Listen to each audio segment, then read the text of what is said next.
سلام حبايبي، كي دايرين؟ لاباس عليكم؟ نتمنى الفيديو يوصلكم بالصحه والسلامه. انا صراحه عجبني الحال الفيديو الاخراني ان وحده مادام شي حاجه اسيه او شي حاجه هكا، علقات وقالت، يعني تناقشت في الموضوع اللي انا كنتناقش عليه، واخا انها مشات بعيد، او يمكن ما فهمتش انا شنو بغيت نوصل في الفيديو. داك الفيديو صراحه انا كنت، لا لاحظتو وجهي كان، بكثرة ما انا مصدومه وبكثرة ما انا ما متقبلاش الفيديو اللي كنت شفت.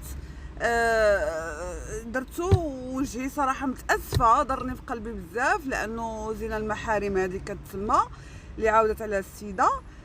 رجع بعدا وشكرا بعدا لهذاك التعليق اللي كتباتو هذيك السيده. هذا معناه ان كاينين ناس راقيه عندها، واخا تناقشني، تنتقدني، في تناقشني اي حاجه، المهم كتناقش الموضوع اللي هو الاختلاف الراي لا يفسد في الود قضيه. هذاك رايك كيبقى ويحترم. يمكن لا يمكن ما غير ما ركزتيش في الهضره اللي انا، يعني الموضوع اللي انا صراحه اللي درني في قلبي، وهو انه الاعتداء على الاطفال.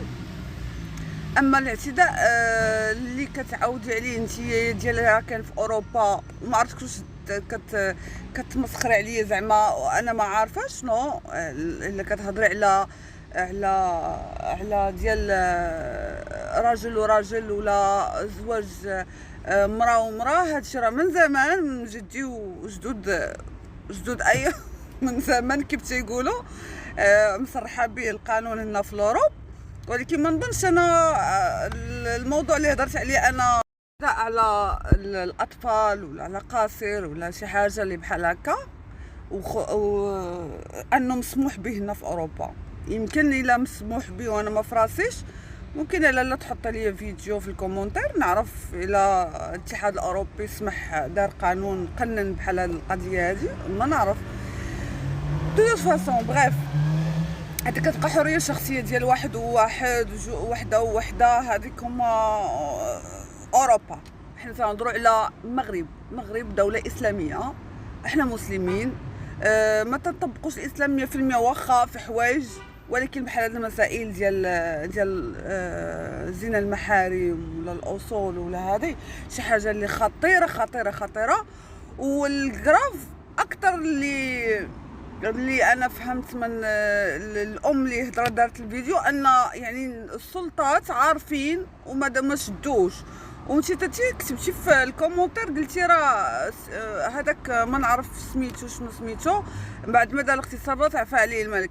شوفي نقول لك واحد الحاجه، هذاك اللي تنهضروا عليه الاغتصابات وداك الشيء وتعدوا من زمان كاين، من واحد قديم. انا لا تنعقل باقا صغيره تنسمع به شي حاجه بلا ما نقول الاسم ديالو، يعني وتعرف الاعتداءات باش يكونوا ناس امراضين وكل شيء. وهادشي راه طرقت فيه في الفيديو، راه طرقت فيه. اما انا اللي بغيت نوصل في الفيديو، اللي ضرني في قلبي، وهو انه مستحيل انه هادشي تيوقع من زمان، ولكن مستحيل انه القانون ما غيديرش واحد العقوبه. مستحيل انا كيف كتقول نخليه مطلق الا عند الدلائل. مستحيل. عرفنا ان كاينين ثغرات في القانون، انه مثلا انت تحكم عامين اخر غيطلق ولا غادي يجي الاعفاء ولا اي حاجه كأن شيئا لم يكن.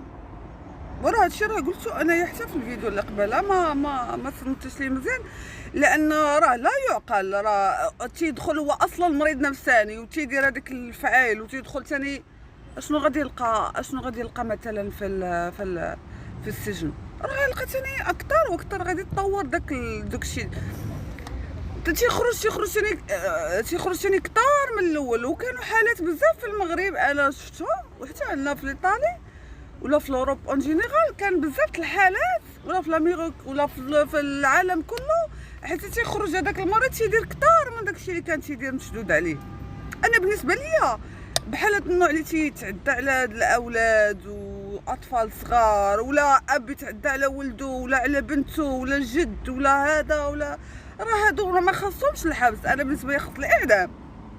لحقاش انا شي حد يقص لي بنتي لا قدر الله ما يدارش القانون معاه صراحه. ما نعرفش اش نقول لك شنو غندير معاه قسما بالله، والله اللي عالم ما نعرفش شنو غندير معاه. انا ما تنحرضش على هذا، ولكن نقدر نوصل وندخل الحبس ما على باليش، لانه قاسني بالكبده ديالي باش يجي واحد يتعدى ويدخل عام عامين ويخرج هكاك. دابا انا المشكله هادشي راه عارفين انه تيخرج عام عامين 3 سنين تيجي اعفاء. المشكله وهو ان السيدات تقول لك ما داروش ما شدوش. يعني واش زعما بصح هاد الهضره هادي يعني تكون كاع عندها هاد الدلائل، وفعلا الوليد مسكين صغير ومغتصب ومعتدى عليه من طرف الاب وصاحب الاب، وما فهمتش انايا، ما فهمتش كاين شي حاجه ماشي هذيك. ما نظنش ان القانون المغربي ولا صراحه هو موضوع حساس بزاف بزاف بزاف، وكنتمنى انه يتبدل هذا القانون، لانه ما يكفيش ان مثلا واحد اعتدى على طفل بريء، طفله بريئه ما عرفتش تدافع على راسو وياخذ عليه حبس. ما ياخذ، انا بالنسبه لي اللي تيعتدي ياخذ اعدام صراحه بالنسبه لي، لانه كي عدم هذاك الولد ولا البنت مساكن في حياتهم في مستقبلهم، تيتعقدوا تيطلعوا منهم هادو اللي نص ما تنعرفوهم واش راجل ولا مراه، منهم بنات تيولوا خارجين للشارع. الصراحه نحاولوا حتى حنا نحضيو وليداتنا.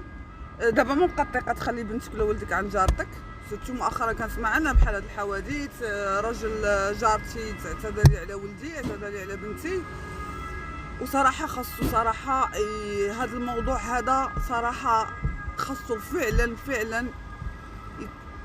فعلا يتعاود النظر في القوانين ديالو صراحه. لانه انا من عندي كنشهد انه فعلا اي واحد يغتصب شي واحد بنت ولا ولد ولا قاصر ولا كبير، اعدام. تتعدى له على حياته، تتعدى له على مستقبله بغير وجه حق. انت مرض على راسك، سير تعالج. ملي كيولي داخل الحبس اعدام ما تيبقاش ديك الساعه مريض.